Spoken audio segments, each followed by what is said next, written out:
আমাদের দ্বার প্রান্তেই অপেক্ষা করছে একটি মহিমান্বিত মাস, তার নাম কি ভাই? রমাদান। রমাদান আসতে হয়তো আর 2 সপ্তাহ বাকি নাই। আমাদের দুনিয়ার জীবনে আমাদের হায়াত কত হতে পারে? সর্বোচ্চ 60 থেকে 70 বছর অথবা 100 বছর, তাই তো? আমাদের এই পুরো হায়াতের মধ্যে সবচেয়ে গুরুত্বপূর্ণ সময় কোনটা বলেন তো দেখি? কোন সময়? যৌবনকাল। আমাদের পুরো হায়াতের মধ্যে যৌবনকালটা যেমন গুরুত্বপূর্ণ, একটা পুরো বছরের মধ্যে রমজান মাসটা তত গুরুত্বপূর্ণ। আমি কি বোঝাতে পারছি? আমাদের পুরো জীবনে আমাদের যৌবনকালটা যত গুরুত্বপূর্ণ, একটা বছরের মধ্যে রমাদান মাসটা তার চেয়েও বেশি গুরুত্বপূর্ণ। আমাদের হায়াত আগেকার উম্মতের হায়াতের চেয়ে অনেক কম। আগেকার উম্মত কেউ কেউ 1000 বছর, 2000 বছর, 500 বছর, 700 বছর, 800 বছর এমন বেঁচে থাকতো। নূহ আলাইহিস সালাম শুধুমাত্র 950 বছর মানুষকে দাওয়াতি দিয়েছেন, বলেন সুবহানাল্লাহ। শুধুমাত্র 950 বছর মানুষকে দিনের দাওয়াতি দিয়েছেন কোন নবী? নূহ আলাইহিস সালাম। আর বনু ইসরাইলের লোকজন কেউ 1000 বছর পর্যন্ত বেঁচে থাকতো। তো সেই হিসেবে তো আমাদের হায়াত অনেক কম, কথা ঠিক না? ঠিক না বেঠিক? এই কম হায়াতকে মূল্যায়ন করে কিভাবে আল্লাহর সন্তুষ্টি অর্জন করব, এই কারণে আল্লাহ পাক আমাদেরকে কিছু ফজিলতের সময়, মাস এবং দিন দিয়েছেন। কিছু ফজিলতের সময়, ফজিলতের মাস, ফজিলতের দিন দিয়েছেন, যাতে করে অল্প সময়ের মধ্যে আমরা বেশি নেকি অর্জন করতে পারি, আলহামদুলিল্লাহ। ঠিক সেরকম একটা অনবদ্য মাস হচ্ছে কি ভাই? রমাদান। প্রশ্ন হচ্ছে, রমাদান মাসের রোজা ফরজ হলো কবে থেকে? উত্তর কে দিতে পারবেন দেখি অডিয়েন্সের মধ্যে? আলেম ওলামারা? মেরাজ থেকে না, উত্তর ভুল। অডিয়েন্সের মধ্যে কে বলতে পারবেন রমজান মাসের রোজা কবে ফরজ করা হয়েছে? আজকে বাংলাদেশের সাথে কে ক্রিকেট খেললো? তোমাদের দ্বারাই হবে। তোমাদের দ্বারাই দেশ এবং জাতির ভবিষ্যৎ নির্মিত হবে ইনশাআল্লাহ, তাই না ভাই? আল্লাহ মাফ করুক। এই হচ্ছে বাস্তবতা, এগুলোই বাস্তবতা। মাঝে মাঝে আমি একটু ফুটিয়ে তোলার চেষ্টা করি আর কি, এভাবে আপনারাই বুঝতে পারছেন আমাদের ইয়াং জেনারেশন দুনিয়াবি জ্ঞানে অনেক জ্ঞানী, মাশাআল্লাহ। দুনিয়ার এমন কোনো বিষয় নাই তাদের নলেজের মধ্যে নাই। কখন কোন সফটওয়্যার নাজিল তৈরি হলো আর কি, কখন কোন সফটওয়্যার তৈরি হলো, কোন অ্যাপস চলে আসলো প্লে স্টোরে,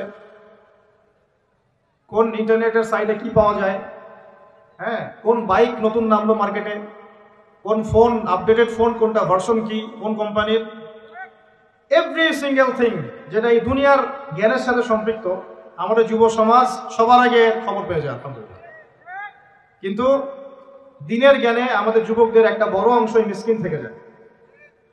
তবে আমরাও চ্যালেঞ্জ গ্রহণ করেছি ইনশাআল্লাহ, বাংলাদেশে কোনো জাহেল যুবক থাকবে না ইনশাআল্লাহ। বাংলার মাটির সমস্ত যুবকদেরকে আমরা দিন শেখাবো ইনশাআল্লাহ। কথিত দিন শেখাবো না ইনশাআল্লাহ, প্রকৃত দিন শেখাবো ইনশাআল্লাহ। কথিত দিন আর প্রকৃত দিন কি? কথিত ইসলাম হচ্ছে সেই ইসলাম যে ইসলাম পালন করলে কোনোদিনও আপনাকে একটা গালিও খেতে হবে না, এটা হলো কথিত ইসলাম। সুরসুরি মার্কা, গোলালু মার্কা, সব তরকারিতেই চলে, এরকম ইসলাম না নবী সাল্লাল্লাহু আলাইহি ওয়াসাল্লাম পালন করেছেন আর না সাহাবীরা পালন করেছেন। আমাদের নবীজিকে মানুষ সারা জীবনে 15টা গালি দিয়েছে। কয়টা গালি? নবী সাল্লাল্লাহু আলাইহি ওয়াসাল্লামের চেয়ে ভদ্র কোনো মানুষ আছে? নম্র কোনো মানুষ হয়?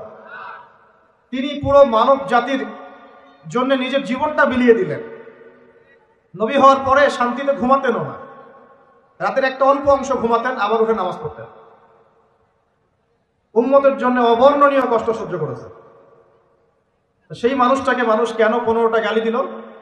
কারণ তিনি এমন একটা ইসলাম, প্রচলিত জাহিলিয়াতের বিরুদ্ধে এমন এক ইসলামের কথা বলেছিলেন যে ইসলামে শুধু সৎ কাজে আদেশ ছিল না, অসৎ কাজে নিষেধও ছিল। কথা কি বুঝতে পারছেন? যে ইসলাম শুধুমাত্র সৎ কাজে আদেশ করতো না, অসৎ কাজে নিষেধও করত।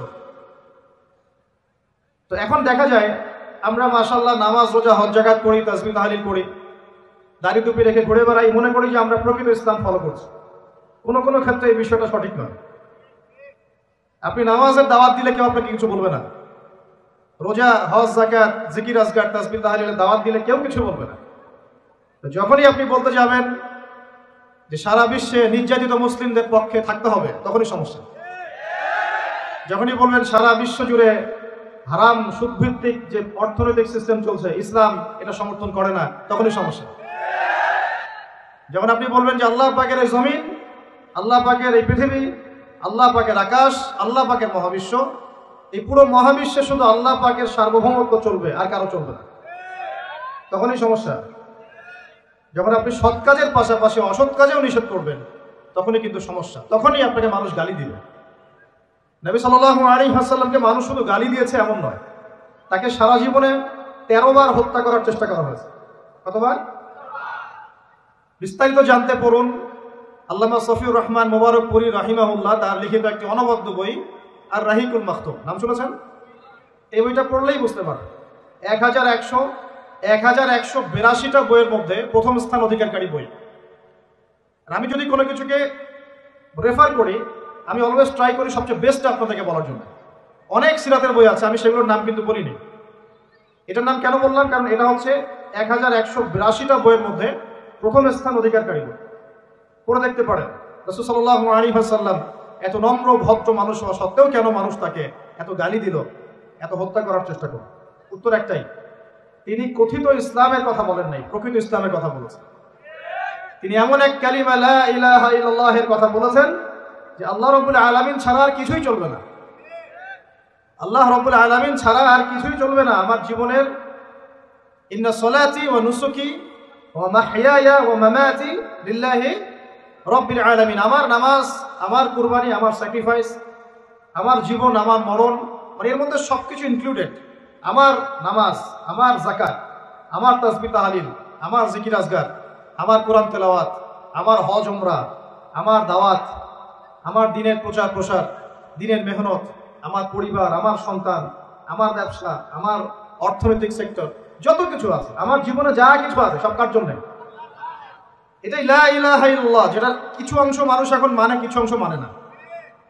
দেখবেন, রাগ না করলে দেখাই, বহু মানুষ আছেন এই রমজান মাসেই ব্যবসা করবেন, তারাবিও করবেন, ব্যবসাও করবেন, রোজাও রাখবেন, কিন্তু রোজা রেখেও আপনারা মাপে কম দিবেন। এমন ব্যবসায় নাই? পণ্যে ভেজাল দিবেন, টাটকা পণ্য বলে বাসি খাওয়াই দিবেন, 3 দিনের বাসি তেল দিয়ে রান্না করে বলবেন টাটকা ফ্রেশ। বহু মানুষ আছে এরকম, এদের সংখ্যা কিন্তু কম নয়, আমাদের সমাজেই তারা থাকেন, কিন্তু তারা কিন্তু রোজাও রাখবে, আবার তারাবির নামাজও পড়বে। এখন তার মানে তার চিন্তা ভাবনা কেমন? তার চিন্তা ভাবনা হচ্ছে লা ইলাহা ইল্লাল্লাহ মুহাম্মাদুর রাসূলুল্লাহ মসজিদে আছে, ব্যবসায়িক ক্ষেত্রে নাই। এটা কি ঠিক? নাকি লা ইলাহা ইল্লাল্লাহ সবখানে থাকবে? বহু মানুষ দেখা যায় মসজিদে 5 ওয়াক্ত নামাজ পড়েন, মসজিদে নামাজ পড়েন, কপালে সেজদার দাগ আছে, পায়ের মধ্যে সেজদার দাগ আছে। এমন অনেক মানুষই নামাজও পড়েন, কিন্তু অর্থনৈতিক জীবনে আবার সুদও খান। আছে কি নাই? XYZ যে কেউ হতে পারে, যে কেউ হতে পারে। এখানে তার থিঙ্কিংসটা কি, তার আদর্শ দর্শনটা কি, তার ফিলোসফি কি? তার দর্শন হচ্ছে লা ইলাহা ইল্লাল্লাহ মসজিদে আছে, আমার চাকরি এবং ইকোনমিক সেকশনে লা ইলাহা ইল্লাল্লাহ পরোয়া করি না, নাউজুবিল্লাহ। আবার বহু মানুষ সমাজের মধ্যে কাজ করে, এখানে তারা লা ইলাহা ইল্লাল্লাহকে পাত্তা দিচ্ছেন না, নিজের মনে যেটা ভালো মনে হয় সেটাই করছেন, নিজের মনে যেটা খারাপ মনে হয় সেটাই করছেন। তো ভালো খারাপ, ন্যায় অন্যায়, হক বাতিল চূড়ান্ত করবে কে? আল্লাহ পাক যেটাকে ন্যায় বলেছেন সেটাই ন্যায়, আল্লাহ পাক যেটাকে অন্যায় বলেছেন সেটাই অন্যায়, আল্লাহ যেটাকে হক বলবেন সেটাই হক, আল্লাহ যেটাকে বাতিল বলবেন সেটাই কি? এই বিষয়টা কি মানতে আমাদের আপত্তি আছে? পশ্চিমা সভ্যতার অনেক মানুষ বলে যে সমকামিতা ভালো জিনিস। সমকামিতা কি? ওরা বলে ব্যক্তি স্বাধীনতা, একজন ব্যক্তির এখতিয়ার, স্বাধীনতা, সে ছেলেকে বিয়ে করতে পারে, মেয়েকেও বিয়ে করতে পারে। কোরআন কি বলছে? কোরআন বলছে এটা এত জঘন্য পাপ যে পাপের কারণে আল্লাহ একটা কওমকে আকাশে উঠিয়ে পাথর বর্ষণ করে জমিনে দখল করে দিয়েছে, কওমে লূত। তাহলে মানুষের চিন্তা আল্লাহ পাকের ওহীর মধ্যে পার্থক্য হলো না? পার্থক্য হলো কিনা? তাহলে এখন ন্যায় অন্যায় হক বাতিল কে ফিক্স করবে, আমি নাকি আল্লাহ রাব্বুল আলামিন? বহু মানুষ মাদক দ্রব্যটাকে অনেকে হালাল মনে করে খায়, হালাল মনে করে, আবার অনেকে খায় কিন্তু এটা যে বড় মাপের কবিরা গুনাহ এটা সে বিশ্বাস করে না, চিন্তা করে না। তো মাদক হালাল না হারাম, ভালো না মন্দ, এই ডিসিশন কে নিবে, আমি না আল্লাহ? অনেকে জেনা করি, নাউজুবিল্লাহ, প্রিমিক্সিং এর মতো জেনা হয়, ছেলে মেয়েদের সাথে অবাধ জেনা হয়। এই যুগটা কিন্তু জেনারই যুগ। এখন জেনাকে উস্কে দেওয়া হচ্ছে। এখন তো দেখলাম যে ধর্ষকদের গ্যাং বের হয়েছে, গ্যাং, এরা মেয়েদেরকে টার্গেট করে করে ধর্ষণ করে, টার্গেটেড গ্যাং, কিশোর গ্যাং যেমন এরকম ধর্ষণ গ্যাং আছে।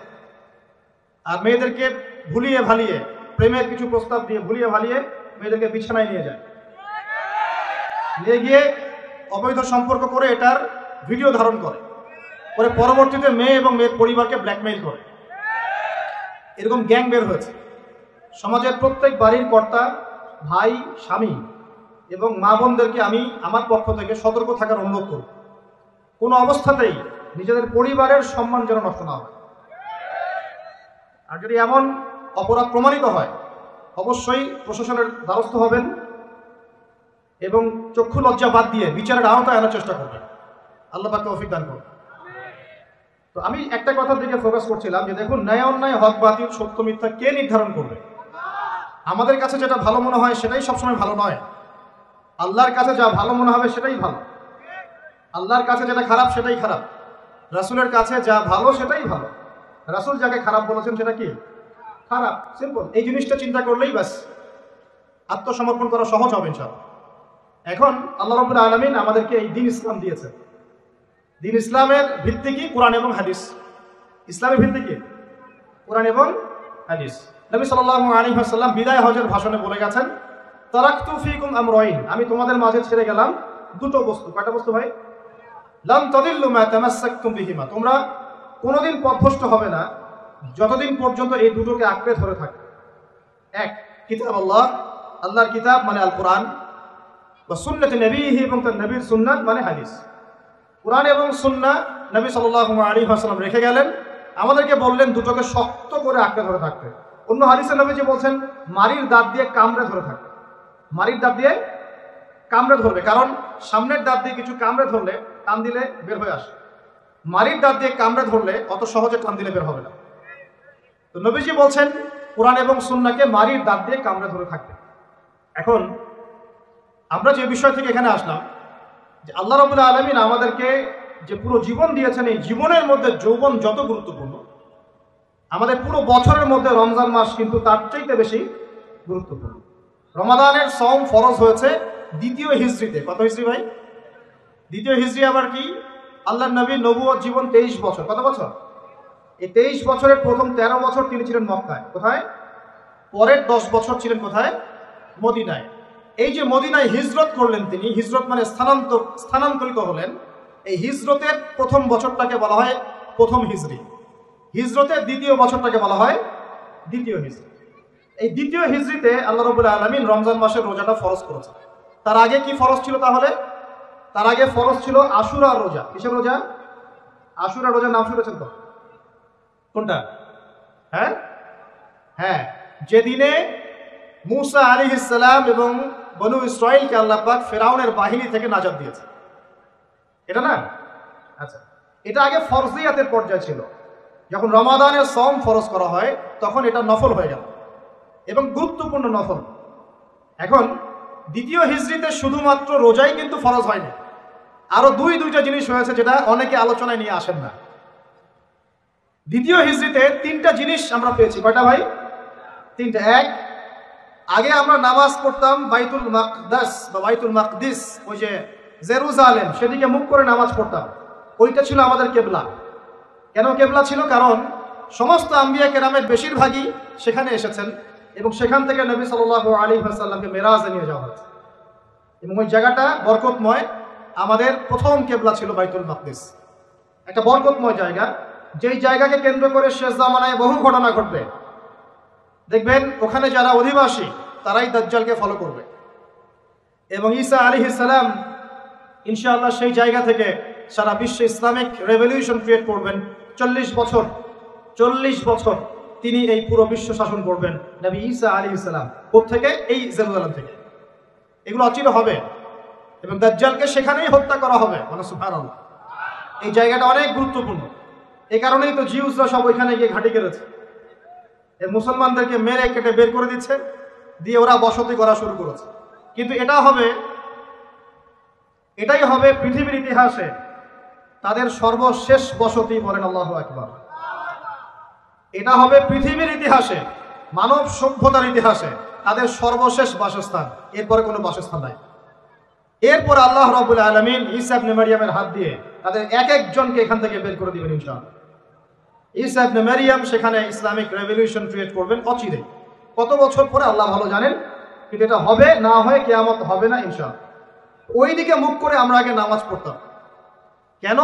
এটা প্রমাণ করার জন্য যে মুহাম্মদ সাল্লাল্লাহু আলাইহি ওয়াসাল্লাম সমস্ত নবীদের মধ্যেই একজন। এই সমস্ত নবীদের প্রতি আমরা ঈমান রাখি। আমরা তাদেরকে আলাদা করে চিন্তা করি না, করি? আমরা বিশ্বাস করি না মুসা আলাইহিস সালাম আল্লাহর নবী, ঈসা আলাইহিস সালাম আল্লাহর নবী, দাউদ, সুলাইমান সবাই আল্লাহর নবী এবং মুহাম্মদ সাল্লাল্লাহু আলাইহি ওয়াসাল্লাম আল্লাহর নবী। কিন্তু ওরা বিশ্বাস করে না যে মুহাম্মদ সাল্লাল্লাহু আলাইহি ওয়াসাল্লাম আল্লাহর নবী। আমরা কিন্তু সমস্ত নবীদেরকে বিশ্বাস করছি। বলেন আল্লাহু আকবার। এখন দেখেন, এই একাত্মতা পোষণ করার জন্য আমরা কিন্তু প্রথম কিবলা ছিল আমাদের কোন দিকে? বাইতুল মাকদিসের দিকে। যখন ইহুদিরা মুহাম্মদ সাল্লাল্লাহু আলাইহি ওয়াসাল্লামকে দেখেও চিনল না, মদিনায় পেয়েও তার দ্বীন ইসলাম কবুল করলো না, তাকে শেষ নবী বলে স্বীকার করলো না, তখন আল্লাহ রাব্বুল আলামিন নবী সাল্লাল্লাহু আলাইহি ওয়াসাল্লামকে বললেন, তোমার চেহারা এখন ঘুরিয়ে নাও কাবার দিকে। বলেন সুবহানাল্লাহ। এই যে রমজান মাসে আমরা নতুন একটা দিক পেলাম, নতুন এক কেবলা পেলাম, নতুন একটা জাতি গঠন করলাম। আল্লাহু আকবার।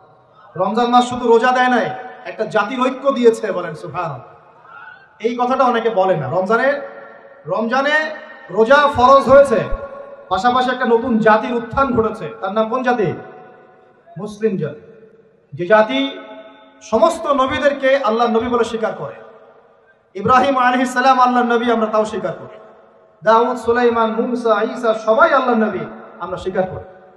তাওরাত, জাবুর, ইনজিল সমস্ত কিতাব আল্লাহ নাজিল করেছেন, আমরা স্বীকার করি। তবে আমরা বিশ্বাস করি এই কিতাব এবং রাসূলগণ একটা নির্দিষ্ট সময়, নির্দিষ্ট গোত্রের জন্য প্রযোজ্য ছিলেন। যখন মানুষ সেই আসমানি কিতাব বিকৃত করা শুরু করেছিল, আল্লাহ পাক নতুন কিতাব নাজিল করেছে। এরই ধারাবাহিকতায় আল্লাহ পাক সর্বশেষ নবী মুহাম্মদুর রাসূলুল্লাহ সাল্লাল্লাহু আলাইহি ওয়াসাল্লামকে শেষ নবী করেছেন, যার পরে আর কোনো নবী নাই। এবং তার কাছে নাজিল করেছেন আল কোরআন।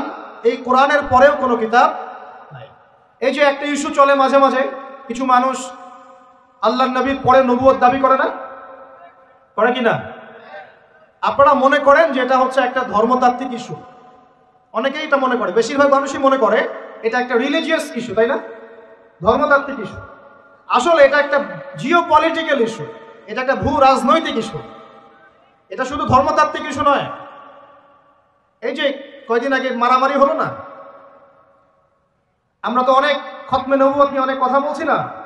আমরা তো বিশ্বাস করি মুহাম্মদ সাল্লাল্লাহু আলাইহি ওয়াসাল্লাম সর্বশেষ নবী, তারপরে কোনো নবী নেই। কিন্তু ভণ্ড নবী আসবে 30 জন। কতজন? বাংলাদেশে এই পাঞ্জাবকে কেন্দ্র করে এই ইংরেজ আমলে যে ঘটনাগুলো ঘটেছে, পাঞ্জাবি একজন মায়ের সন্তান বলেছে আমি মাহদি, আমি ঈসা, পরে বলেছে সেই নাকি নবী। নাউজুবিল্লাহ। তো এই ঘটনাটাকে আপনারা মনে করেন, বেশিরভাগ মানুষ মনে করেন যে এটা হচ্ছে একটা ধর্মতাত্ত্বিক ইস্যু। আসলে এই বিষয়টা হচ্ছে একটা জিও পলিটিক্যাল ইস্যু, ভূ রাজনৈতিক ইস্যু। এটার মধ্য দিয়ে একটা পলিটিক্স চলছে, সূক্ষ্ম পলিটিক্স। কেন একটা মানুষ এই দাবি করার সাহস পাবে একটা মুসলিম উম্মার মধ্যে, একটা মুসলিম সমাজের মধ্যে এরকম দাবি করার সাহস পাবে কিভাবে? একটা এলাকায় মনে করেন সবাই হাস পর্দা করে, ওখানে একটা মেয়ে কি একদম বিকিনি পরে বের হওয়ার সাহস পাবে? যখন সাহস পাবে তখন বুঝতে হবে ওর পিছনে অনেক শক্তিধর কোনো শক্তির হাত আছে। আদারওয়াইজ সে তো সাহস পেত না। বুঝতে পারছেন এখন? এখানে মনে করে কেউই মাদক সেবন করে না, সবাই মাশাআল্লাহ মুত্তাকি মানুষ। ওপেনে একজন মানুষ মদের বোতল করে মদ খাওয়া শুরু।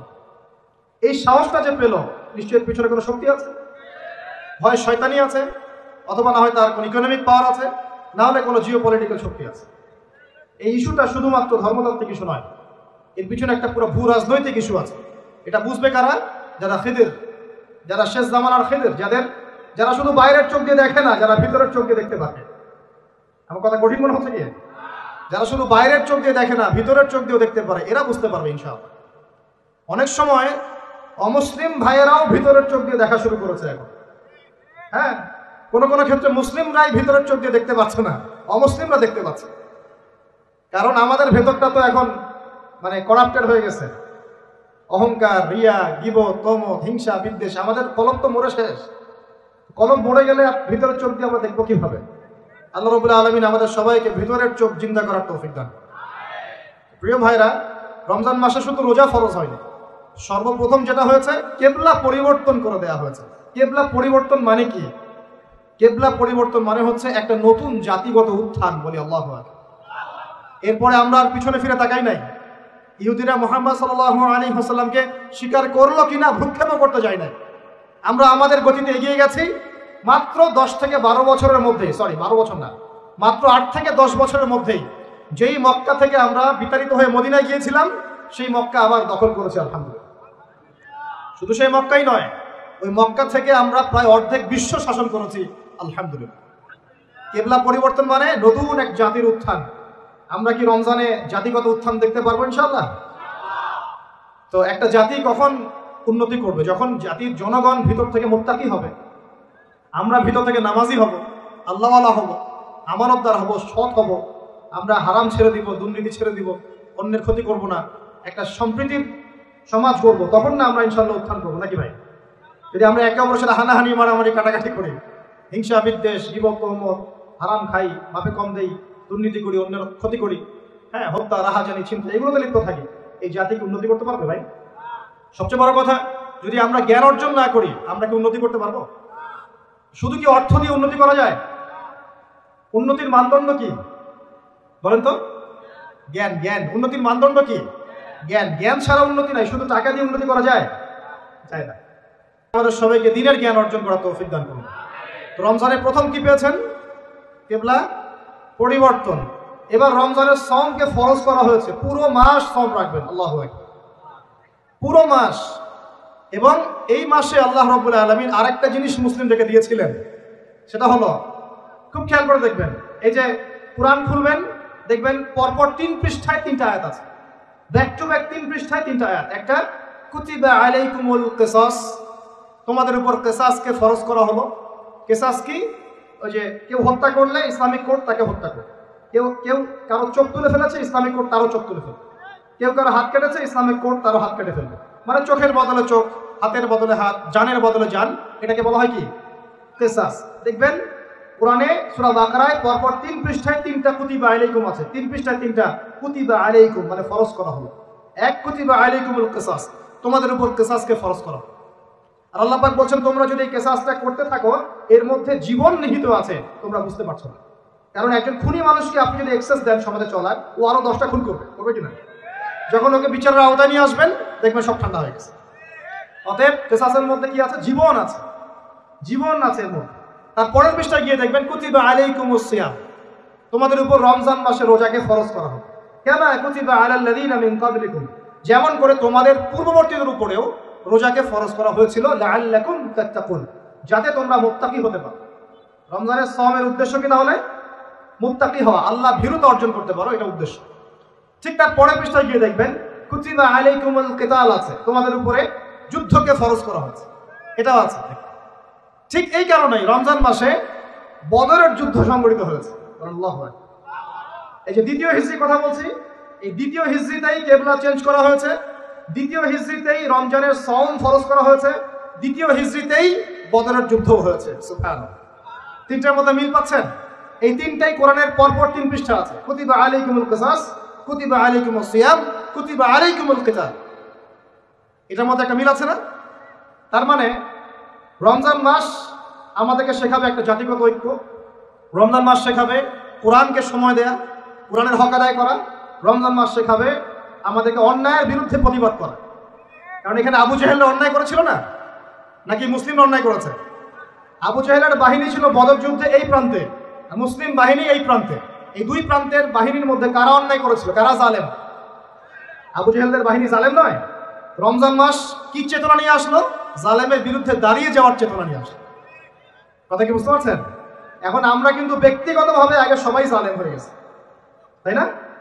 আমরা সবাই জালেম না? সবাই আমরা দোয়া করি কি, রব্বানা যালামনা আনফুসানা, আল্লাহ আমরা আমাদের নফসের উপর জুলুম করেছি। নামাজে কি পড়ি, আল্লাহুম্মা ইন্নী যালামতু নাফসি, আল্লাহ আমি আমার নফসের উপর জুলুম করেছি। তার মানে প্রথম আমি নিজেই তো জালেম, আমরা সবাই জালেম, আমরা সবাই নিজেদের নফসের উপর জুলুম করেছি।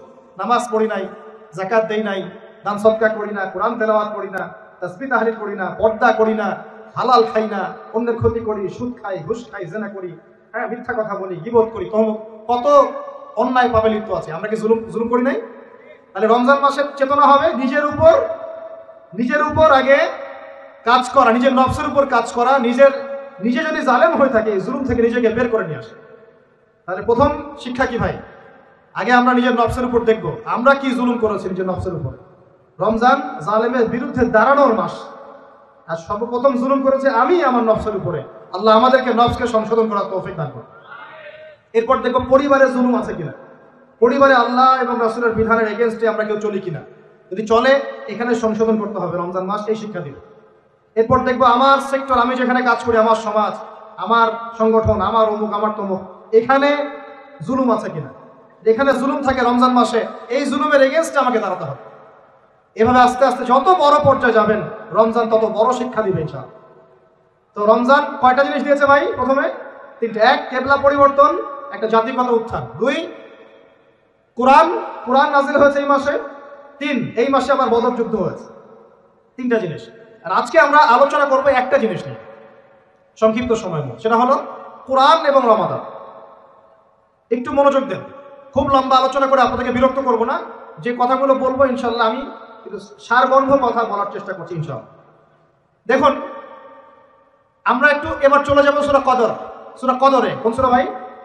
আল্লাহ পাক বলেন ইন্না আনজালনাহু ফি লাইলাতিল কদর, নিঃসন্দেহে আমি কোরআনকে নাজিল করেছি কদরের রাতে। কোন রাতে? ওয়া মা আদরাকা মা লাইলাতুল কদর। হে নবী মুহাম্মদ সাল্লাল্লাহু আলাইহি ওয়াসাল্লাম, আপনি কি জানেন কদরের রাত কি? লাইলাতুল কদরি খায়রুম মিন আলফি শাহর। আল্লাহ পাক বলেন কদরের রাত হচ্ছে 1000 মাসের চাইতে উত্তম। সুবহানাল্লাহ। তানাজ্জালুল মালাইকাতু ওয়ার রূহ, এই রাতে নাজিল হয়, অবতীর্ণ হন ফেরেশতা মণ্ডলী, আসমান থেকে সমস্ত ফেরেশতারা নেমে আসে। ওয়ার রূহ, এবং জিবরাইল আলাইহিস সালামও নেমে আসে। তানাজ্জালুল মালাইকাতু ওয়ার রূহু ফিহা বিইذনি রাব্বিহিম মিন কুল্লি আমর, এই রাতে আল্লাহ পাক তাকদীরের ফয়সালা করেন প্রত্যেকটা বিষয়ে। সালামুন হিয়া হাত্তা মাতলাইল ফজর, এবং ফজর পর্যন্ত এই রাতে শান্তি বিরাজ করে। শান্তি আর শান্তি। সুবহানাল্লাহ। এই রাতে যে ইবাদত করবে 1000 মাস ইবাদত করার নেকি পাবে। কেন এই রাতটা কেন ইম্পর্টেন্ট? একটাই কারণ, এই রাতে আল্লাহ পাক কোরআন নাজিল করেছেন। কি নাজিল করেছেন? কোরআন। এখন আসেন একটু মনোযোগ ধরে রাখেন। আল্লাহ পাক কোরআন নাজিল করেছেন লাইলাতুল কদরে। আর লাইলাতুল কদর কোন মাসে? শাবানে, রজবে না রমজানে? আবার বলছি, আল্লাহ বলছেন আমি কোরআন নাজিল করেছি লাইলাতুল কদরে। তো লাইলাতুল কদর কি শাবানে, রজবে না রমজানে? তার মানে লাইলাতুল কদর রমজানে। রমজানের কোথায়? রমজানের শেষ দশকে। রমজানের শেষ দশকে 21, 23, 25, 27, 29 এই 5টা বেজর রাতের যে কোনো একটা রাত হবে কি? লাইলাতুল কদর। তার মানে আমরা বুঝতে পারলাম কোরআন নাজিল হয়েছে লাইলাতুল কদরে, লাইলাতুল কদর হচ্ছে রমজান মাসে, অর্থাৎ কোরআন নাজিল হয়েছে রমজান মাসে। ঠিক আল্লাহ পাক সূরা বাকারায় বলছেন শাহরু রমাদানাল্লাযী উনজিলা ফীহিল কুরআন। রমজান সেই মাস যেই মাসে শুধু কেবলাই পরিবর্তন হয়নি, শুধু বদরের যুদ্ধই করা হয়নি, রমজান মাসে কোরআনও নাজিল হয়েছে। আল্লাহু আকবার। এখন বুঝতে হবে, এবার এই জায়গায় আসেন, যখন কোরআন নাজিল হচ্ছে তখনকার পরিবেশটা কেমন? এই যুবক ভাইরা একটু খেয়াল করেন, আপনাদের জন্য এই লেকচারটা ইম্পর্টেন্ট, কারণ আগামীর কাজগুলো আপনাদেরকে করতে হবে। রমজান মাসে কোরআন নাজিল হয়েছে, এখন দেখবো আমরা কোরআন কোন প্রেক্ষাপটে নাজিল হয়েছে, কেন নাজিল হলো, কোরআন নাজিল হওয়ার কি প্রয়োজন ছিল বিশ্বে। কোরআন নাজিল হয়েছে এমন একটা সমাজে, যে সমাজটাকে আমরা বলি আইয়ামে জাহিলিয়া। কি বলি ভাই? কোথায় নাজিল হয়েছে? হেরা গুহায়। কার উপর নাজিল হয়েছে? মুহাম্মদ রাসূলুল্লাহ সাল্লাল্লাহু আলাইহি ওয়াসাল্লামের উপরে। কখন, কিভাবে, কোন প্রেক্ষাপটে? প্রেক্ষাপটটা এমন ছিল, ওই সমাজটা ছিল আবু জেহেলের শাসন। কার শাসন? আবু জেহেল মানে কি? আবু জেহেল কি তার নিজের নাম? তার নিজের নাম হলো আবুল হাকাম। নিজের নাম কি? আবুল হাকাম মানে কি? আবুল হাকাম মানে জ্ঞানের পিতা। সোজা বাংলা ভাষায় বললে আবুল হাকাম মানে বুদ্ধিজীবী। আবুল হাকাম মানে কি? আমাদের সমাজে বুদ্ধিজীবীর অভাব আছে। টকশো মাথায় ফেলছে, একদম টকশোর পর টকশো, টকশোর পর টকশো, খালি বক বক বক বক বক বক, কাজের কাজ কিছুই নাই। কথা যতটুকু, কাজ তার চেয়ে অল্প। এত কথা, সুবহানাল্লাহ। মানে পৃথিবীর সব জ্ঞানী মানুষ এখানেই আছে। ভাবখানে এমন পৃথিবীর যত জ্ঞানী মানুষ আল্লাহ পাক এখানেই নাজিল করছে। আবুল হাকাম, তার নাম আবুল হাকাম, জ্ঞানের পিতা। কার নাম আবুল হাকাম? তাহলে এখন বলেন আবু জেহেলের নাম আবুল হাকাম, তো এখন আমরাও কি আবু জেহেল বলে রাখি কেন? বলেন দেখি, ও কোন জ্ঞান অর্জন করে নাই, কোন জ্ঞান চেনে নাই? যখন কোরআন নাজিল হচ্ছে এবং রাসূল সুন্নাহ দিয়ে দাওয়াতি কাজ করছেন, ইসলামের প্রচার করছেন, ও ইসলামের এই আলো চিনতে পারে নাই বলেই তার নাম আবু জেহেল। সে অনেক বস্তুবাদী জ্ঞানী ছিল ঠিকই, সে সমরবিদ্যা জানতো, অর্থনীতি জানতো, সে কূটনীতি জানতো, সে রাষ্ট্র পরিচালনার জ্ঞান জানতো, সে দারুন নাদওয়া পরিচালনা করতো, সে ব্যবসা করতে পারতো, সে কি জানতো না? কেন তাকে আবু জাহেল বলছি? কারণ সে কোরআন সুন্নাহর জাজল্যমান সত্যটাকে ডিনাই করেছে। এই কারণে এরকম লোক আমাদের সমাজে আছে কি না? শুধু আমাদের সমাজে না, এরকম লোক দিয়ে এখনকার বিশ্বটাই ভর্তি। এখনকার বিশ্বে আবু জেহেল দিয়ে ভর্তি সব। অর্থনীতি, জিওপলিটিক্স, ভূরাজনৈতিক প্রেক্ষাপট, philosophy, science, arts, commerce, medical science, engineering, এমন কোনো জ্ঞান নাই যে তার জানা নাই। কিন্তু কোরআন এবং সুন্নাহর জ্ঞানে মিসকিন, সত্য চিন্তা মিসকিন। ওযু করতে পারে না, গোসল করতে পারে না, নামাজের ফরজ ওয়াজিব জানে না, সুন্নত মুস্তাহাব বোঝে না, কোরআন তেলাওয়াতও করতে পারে। একটা আয়াত তেলাওয়াত করতে দাঁত ভেঙে যাচ্ছে একেবারে। একটা আয়াত তেলাওয়াত করতে ওলামায়ে কেরামের সামনে বসলে একটা আয়াত তেলাওয়াত করতে 10টা ভুল বের করা যাবে। দিনের বেসিক জ্ঞান অর্জন করতে পারে। আবু জেহেল কাকে বলে? এই ধরনের মানুষকে আবু জেহেল বলে। আবু জেহেল কাকে বলে? কন্টেন্ট বানা দিয়ে দিও অনলাইনে। আবু জেহেল কাকে বলে? আবু জেহেলের সংজ্ঞা কি? আবু জেহেলের যুগে কি ছিল ভাই? আবু জেহেলের যুগে অনেকদিন বলেছি মেজর 5টা সমস্যা ছিল। কয়টা? মেজর 5টা। মাইনর সমস্যা অনেক, মেজর 5টা। এক, আবু জেহেলের যুগের বেশিরভাগ মানুষ শিরক করতো। কি করতো ভাই? লাত, উজ্জা, হবল, মানাত এইসব মূর্তি পূজা করতো। এখন হয়তো মুসলিম সমাজে এটা নাই ঠিকই, কিন্তু মুসলিমরা এখন কবর মাজার পূজায় শুরু করেছে, করে নাই? মুসলিমরাও এখন নেক্সট শুরুতে ধোকা খাচ্ছে। শিরক তো আমাদের সমাজে চলছে। শিরক কি হয় কেন আমি লেকচার দিয়েছি দেখবেন, মুসলিম সমাজে কত শিরক চলছে। রাস্তাঘাটে উঠতে বসতে পেপার পত্রিকা খুললেই শিরক। পেপার খুলবেন রাশিফল, সিংহ রাশি, কন্যা রাশি, দিনটা কেমন যাবে বিশ্বাস করলে মোশরেক হয়ে যাবে। রাস্তার পাশে টিয়া পাখি দিয়ে ভাগ্য পরীক্ষা করছে, হাতটা দেখে জানতো ভাই কি আছে, বললেই শিরক হয়ে যাবে। আংটি বিক্রি করছে, আংটি পরলে রোগ ভালো হবে, হাতে দিল রোগ ভালো হবে এই উদ্দেশ্যে, মোশরেক। হাতে দিয়েছে রোগ ভালো হবে, আমার ডায়াবেটিস ভালো হয়ে যাবে, বিসমিল্লাহ, ব্যাস মোশরেক, নাউজুবিল্লাহ। এই আকীদা নিয়ে পড়লেই মোশরেক। মুসলিম সমাজে অহরহ শিরক আছে। বাসায় মা বোন যারা আছে অনেকেই দেখা যায় চুল আশ্রয়, চিরুনি পরে গেলে বলে আজকে মেহমান আসবে। কি আসবে আজকে? মেহমান আসবে আজকে, বললেই শিরক। বাসা থেকে বের হচ্ছেন, আপনার পাঞ্জাবিটা একটু আটকে গেছে, আপনি স্ত্রী বলছে একটু বসে যান, অমঙ্গল হতে পারে, বসেন, বাস মোশরেক, শিরক হয়ে গেল। মুসলিম সমাজের রন্ধ্রে রন্ধ্রে শিরক এখন। আবু জাহেলের যুগে শিরক ছিল, এগুলো বলতে থাকলে এটা নিয়ে আলোচনা করতে হবে। আলোচনার টপিক আমার আজকে অন্যরকম। আবু জাহেলের যুগে কি ছিল ভাই? শিরক ছিল, সমাজে রন্ধ্রে রন্ধ্রে শিরক ছিল। এখনকার সমাজেও শিরক আছে। তারা লা ইলাহা ইল্লাল্লাহ না পড়ে শিরক করতো, আমরা পড়েও শিরক করি। আল্লাহ পাক আমাদের সবাইকে শিরকের পাপ থেকে হেফাজত করুন বলি। এই একটা পাপ যদি কেউ না করে ইনশাআল্লাহ সে জান্নাতে যাবে, যতই পাপ করুক না কেন। জেনা করেছে, মদ খেয়েছে, মিথ্যা বলেছে, অনেক কিছু করেছে, শুধু শিরকের পাপ করে নাই, আল্লাহ তাকে মাফ করে দিবেন ইনশাআল্লাহ। বিশ্বাস করলেন না কথাটা? নবীজি বলেছেন এই উম্মতের যে কোনো ব্যক্তি যতই পাপ করুক না, আল্লাহ পাক সমস্ত পাপ মাফ করতে পারেন, কিন্তু শিরকের গুনাহ আল্লাহ পাক মাফ করবেন। তওবা করে যদি মারা না যায় মাফ করবেন। একটা এক্সাম্পল দিয়ে বুঝাচ্ছি তাহলে ক্লিয়ার হয়ে যাবে। মনে করেন কেউ একজন জেনা করেছে, তওবা করার সুযোগ হয় নাই, মারা গেছে, নাউজুবিল্লাহ। এখন আল্লাহ পাক কিয়ামতের মাঠে এই জেনার পাপটা মাফ করে দিতে পারেন, যদিও সে তওবা করে নাই। যদিও সে তওবা করে নাই, আল্লাহ পাক এই পাপটাও মাফ করতে পারেন। কিন্তু একজন ব্যক্তি শিরক করেছে, তওবা করে নাই, কিন্তু এই অবস্থায় যদি কাল কিয়ামতের মাঠে আল্লাহর সাথে সাক্ষাৎ করে, আল্লাহ তার গুনাহ মাফ করবেন। এই শিরক আর অন্য পাপের এই হলো পার্থক্য। তাহলে সবচেয়ে কোন বিষয়টা থেকে আমাদের বেঁচে থাকা উচিত ভাই? শিরক কিও কেন? একটা বই পাওয়া যায়, কিনে নেবেন। কিতাবুত তাওহীদ একটা বই আছে, পড়ে নেবেন। কুরআন সুন্নাহর আলোকে বিশুদ্ধ আকীদার অনেক বই পাওয়া যায়। আর আকীদা সংক্রান্ত একটা অনবদ্য বই হলো আল আকীদা আত-তাহাবিয়া। এই 4-5টা বই পড়লে আপনার শিরকের কনসেপ্ট ক্লিয়ার হয়ে যাবে। আল্লাহ পাক আমাদেরকে পড়াশোনা করার তৌফিক দান। এবার আসেন, আবু জাহেলের যুগে ছিল সুদ। সুদ সুদ বোঝেন কিনা? 100 টাকা দিলাম 105 টাকা দেওয়া লাগবে। 1 লাখ টাকা দিলাম 1 লাখ 1000 টাকা দেওয়া লাগবে। 1 লাখ 1 টাকাও যদি দেন ওই 1 টাকাই সুদ। সুদ তো আমরা বুঝি না। এখন তো পেপার মানির মধ্যেও সুদ আছে, ইলেকট্রনিক মানির মধ্যেও সুদ আছে। সামনে একটা আসবে অচিরেই ক্রিপ্টোকারেন্সি, বিটকয়েন, ওটার মধ্যেও সুদ থাকবে। আর সুদ ভিত্তিক ইকোনমিক সিস্টেম দিয়ে পুরো বিশ্বটাকে অক্টোপাসের মতো একদম পেঁচে ধরা হচ্ছে। মানে এটা যদি ওয়ার্ল্ড হয়, এটাকে চেপে ধরছে এভাবে, সুদ দিয়ে এভাবে চেপে ধরছে। আপনি বেরিয়ে হতে পারবেন না, বের হতে পারবেন।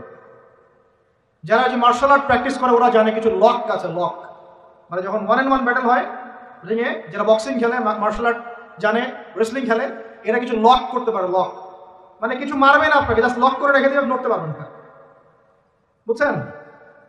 তো এরকম লক করে রেখে দিছে পুরো বিশ্বটাকে। এখন সুদ, বের হতে পারবেন না। আপনি বের হতে পারবেন কোথায়? যদি মনে করেন আপনি খুব এই যে গ্রামে বাস করছেন, এখানে সমাজের লেনদেন করেন না, নিজে চাষবাস করেন, নিজে খান, তখন আপনি হয়তো বেঁচে থাকতে পারবেন। মার্কেটে গেলেই সুদে পড়তে হবে আপনাকে। এটা কি পসিবল? একা একা থাকা সম্ভব? অতএব সমাজে থাকতেই হবে। এখন সমাধান কি? ফাত্তাকুল্লাহ মাস্তাতা'তুম, সাধ্যমতো আল্লাহকে ভয় করেন। সাধ্যমতো আল্লাহকে ভয় করেন। ইচ্ছা করে সুদের সাথে সম্পৃক্ত হবেন না।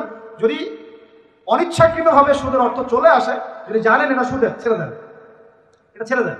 ওইটা দিয়ে পাবলিক টয়লেট নির্মাণ করে দেন, তাও খায়েন না আল্লাহর ওয়াস্তে। কারণ নবীজি বলেছেন সাল্লাল্লাহু আলাইহি ওয়াসাল্লাম, 1 দিরহাম যে ব্যক্তি সুদ খায় সে যেন 36 বার জিনা করল। এটা সহিহ বুখারীর হাদিস, উলামায়ে কেরাম জানেন। যে ব্যক্তি 1 দিরহাম সুদ খেয়েছে সে যেন 36 বার জিনা করেছে। একবার জিনা করেছে, আপনি জানেন, কথা বললাম যে কারো পরিবারের কোনো এক মেয়ে বা ছেলে জিনা করে ফেলেছে, নাউজুবিল্লাহ, আপনি ধরা পড়েছে এলাকার মধ্যে, মানুষ তাকে কি সম্মান চোখে দেখে? ভবিষ্যতে সে যত ভালোই হয়ে যাক না কেন, ওর ঘরে বিয়ে দেওয়ার সময় মানুষ 1000বার চিন্তা করবে, তাই না? তাই না বিষয়টা? মনে করেন একটা মেয়ে জিনা করে ফেলেছে, আল্লাহ না করুক, নাউজুবিল্লাহ, এটা জানাজানি হয়ে গেছে, ওর ঘরে কি বিয়ের প্রস্তাব আসবে পরে? যদি ভালোও হয়ে যায় তাও আসা খুব ডিফিকাল্ট। আল্লাহর মুমিন কোনো বান্দা যদি চিন্তা করে, আচ্ছা আগে পাপ করেছিল, মাফ চেয়েছে, তওবা ইস্তেগফার করেছে, আমি তাকে বিয়ে করব, সেটা আলাদা বিষয়। কিন্তু স্বাভাবিকভাবে কিন্তু সমাজ এটাকে গ্রহণ করে না। একটা জেনার ক্ষেত্রে আমরা এইভাবে মানুষকে দেখি, আর 1 দিরহাম সুদের বিনিময়ে আপনি 36 বার জেনা করছেন। আল্লাহ আমাকে হেফাজত করুন, আল্লাহ আমাদের সবাইকে হেফাজত করুন। দূরে থাকতে হবে, থাকার চেষ্টা করতে হবে। আবু জাহেলের যুগে এরকম সুদ ছিল। এখনকার বিশ্বে রন্ধ্রে রন্ধ্রে, নবীজি তো আগেই বলেছেন মায়ের সাথে জেনা করার মতো পাপ।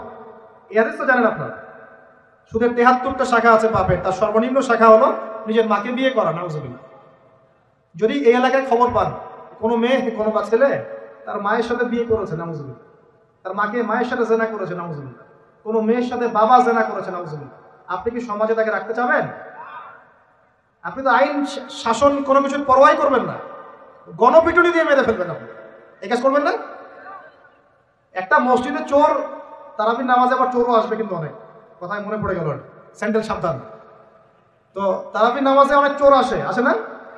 অনেকে তো মসজিদের দান বাক্স শুদ্ধে নিয়ে চলে যায়। কি ইনসাফ আমাদের সমাজে! মসজিদের ফ্যান লক করে রাখতে হয় তালা দিয়ে, বাইরে মসজিদের ফ্যান লক করে রাখতে হয় তালা দিয়ে, খাঁচার মধ্যে। তো মসজিদেও চোর যায়। এখন চোর ধরা পড়ে গেলে কি পিটুনিটা পিটান আপনারা? মসজিদে একটা চোর যদি ধরা পড়ে, সবাই মিলে কি পিটুনি দেওয়া শুরু করে, এটা কিন্তু অনৈতিক কাজ, জানেন? এভাবে সবাই মিলে গণধোলাই দেওয়া যায় না। তাকে নির্দিষ্ট প্রশাসনের কাছে হস্তান্তর করতে হবে। যদি এখন বলেন প্রশাসন বিচার করছে না, সেটা তাদের ব্যাপার। ও যদি ফাঁকফা করতে বের হয়, সেটা ওদের ব্যাপার, এই গোনার দায়ভার তাদের। আপনি যদি নিজের হাতে শাসন তুলে নেন, সমস্যা আছে। এভাবে ইসলাম এটাকে জায়েজ করে নাকি? ওর হাত কেটে ফেলার বিধান আছে, তাই না, কোরআনে? এটা আপনি করতে পারবেন না। এটা ইসলামিক আদালত করবে, ইসলামিক আদালত। সবাই যদি আইন হাতে তুলে নেয় তাহলে তো সমাজে বিশৃঙ্খলা হবে। এই জন্য এই সুযোগটা ইসলাম দেয় নাই। প্রমাণ হলে তাকে সোপর্দ করতে হবে প্রশাসনের কাছে। এখন দেখেন, একটা স্যান্ডেল চোরকে যে পিটানি দেন, এখন একটা লোক যদি মায়ের সাথে জেনা করে, নাউজুবিল্লাহ, কি মাইটটা মারবে মানুষ তাকে। এখন সুদের মধ্য দিয়ে নবীজি বলছেন সবচেয়ে নিম্ন পাপ হলো নিজের মায়ের সাথে জেনা করা, বলি নাউজুবিল্লাহ। আমরা অ্যাভেলেবেল কাজগুলো করছি, এই বোধোদয় আমাদের হচ্ছে না, কারণ কলব মরে গেছে। কলব কি হয়েছে ভাই? মরে গেছে। কলব চিন্তা করতে হবে। কলব চিন্তা করার জন্যই রমজান, কলব চিন্তা করার জন্যই কোরআন, এবং কলব চিন্তা করার জন্যই বেশি বেশি মওতের ফিকির আর আল্লাহর জিকির বেশি বেশি করা। আল্লাহ পাক তৌফিক দান করুন। আবু জাহেলের যুগ ছিল সুদের যুগ। কিসের যুগ? 1 নম্বর, আবু জাহেলের যুগ ছিল শিরকের যুগ। 2, আবু জাহেলের যুগ ছিল সুদের যুগ। 3, আবু জাহেলের যুগ ছিল মাদকের যুগ। কিসের যুগ? এখন নাই? কমটা বেশি? সুবহানাল্লাহ। রাস্তাঘাটে দেখি ছোট ছোট ছেলে পেলে এই যে প্লাস্টিকের ভিতরে কি কি জানি খায়, ছোট ছোট ছেলে, একদম ছোট কচি কাঁচা বাচ্চা। এদের ভবিষ্যৎ নিয়ে ভাববেটাকে? আমাদেরকে ভাবা উচিত না ভাই? আমাদের যুবকদের মধ্যে বড় একটা অংশ আজকে মাদকের ভয়াল থাবায় ডুবে গেছে, যায় নাই? এদেরকে ফেরাতে হবে না? ফেরানোর জন্য আমি আমার পক্ষ থেকে একটা খালি নসিহত করবো, একটা নসিহত, অনলি একটা।